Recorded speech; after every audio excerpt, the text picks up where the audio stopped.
Instrutor Matheus Henrique, mais uma vez, para trazer informações. Dessa vez vamos conversar e formular aqui um conhecimento, uma linha de pensamento a respeito da gestão, ou por que não dizer, o gerenciamento das políticas públicas. Daí então pode surgir a pergunta para você, aluno que está aí no seu ambiente virtual: e o que são de fato as políticas públicas? O que seriam as políticas públicas? Bem, o que são? São as ações do Estado. São as ações do Estado em relação à sociedade, em prol da coletividade, do seu povo, e também no pleno exercício das suas competências. Basicamente, podemos dizer que essas intervenções do Estado ou do poder público, que pode ser ele no nosso Estado máximo, a Federação Federal, um ente federado, um Estado, né? Exemplo disso, vou exemplificar aqui o Estado do Ceará, e em âmbito municipal, os municípios. Basicamente, podemos entender como políticas públicas que é o Estado em ação.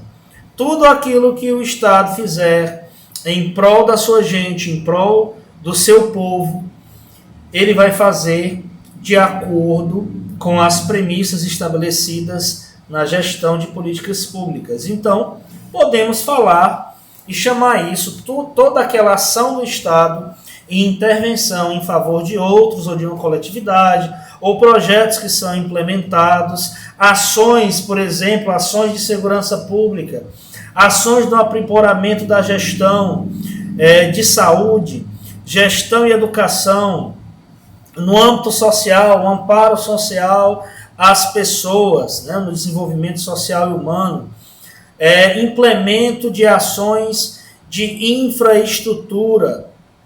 Então, tudo isso, todas essas ações do Estado, nós podemos entender como políticas públicas. E dentro dessas políticas públicas, dentro desse contexto, existem os serviços públicos ofertados. Ok? Então, vamos nos ater aqui a essa fundamentação do Estado moderno. Vale entender, né, da premissa, pensando aqui no passado, antes de existir essa concepção mais complexa do Estado em benefício de outros, as pessoas elas praticavam a sua autodefesa, o seu auto-benefício próprio de maneira individual. Mas quando se passa a viver em coletividade e sai-se ali de uma transição e passa a entender sobre o que seria o contrato social, que lá em noções de direito administrativo a gente entende bem o que seria essa concepção de contrato social. E esse entendimento, essa concepção de Estado moderno, ela nos remete à Idade Média, ao século XV, né, ali por volta do ano de 1500 a 1600, enfim, começa a existir pensamentos e escritos em defesa dessa concepção do Estado moderno. E nós temos como exemplo Montesquieu, Nicolas Maquiavel, nós temos Hobbes, nós temos Locke, Russell, enfim, essas pessoas estabeleceram aí a concepção de contrato social, que basicamente é aquela ideia que o homem ele vai abrir mão da sua liberdade a favor do Estado. Ou seja, o meu direito, ele inicia-se, até um jargão muito comum popularmente, meu direito inicia-se quando termina o do outrem ou da outra pessoa. E esse direito ele passa a ser fundamentado e regulado pelo Estado.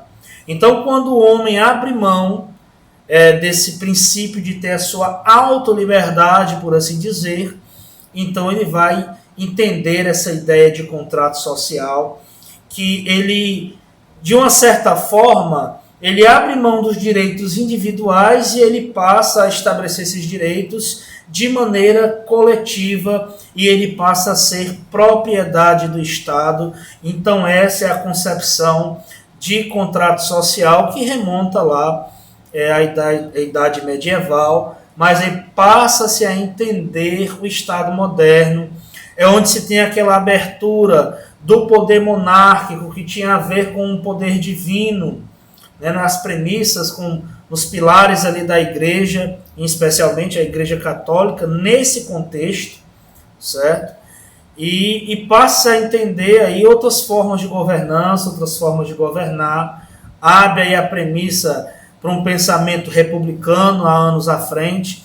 Então, essa concepção e esse entendimento de contrato social, ele foi estabelecido a partir do século XV, de acordo com esses pensadores.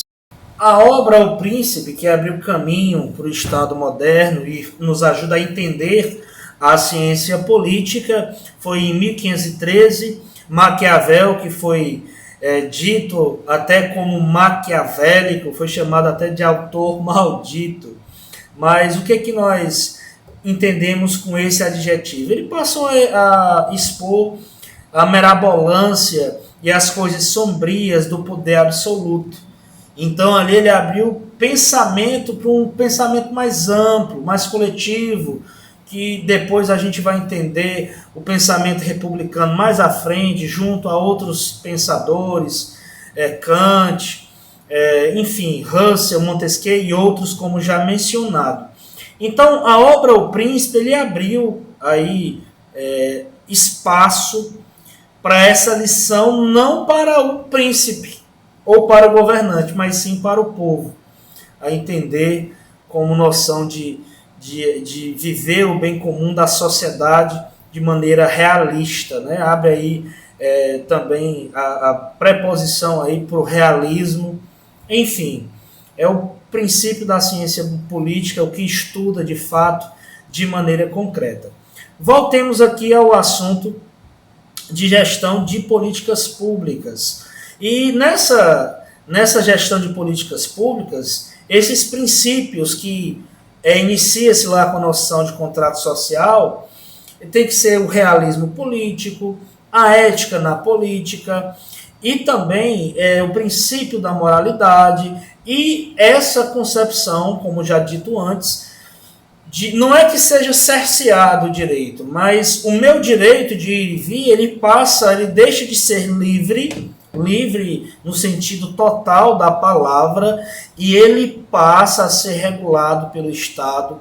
Então, quando o Estado se torna o detentor dessas leis e quem vai reger essas leis e aplicá-las, ele também, nessa noção de contrato social, o bem comum de todos passa a ser exposto no contrato social, ou seja, ele teria o governante passar a implementar políticas públicas, como dito lá no início dessa videoaula, ou seja, é toda aquela ação do Estado em favor de uma coletividade, em favor com serviços e com ferramentas em favor de outros, é tudo aquilo que é promovido pelo Estado. E quando a gente expande um pouco mais essa visão, ou deixa eu usar aqui um exemplo, a gente alarga mais essa visão, nós podemos entender as proposições em relação ao serviço público, de segurança, de saúde, de educação,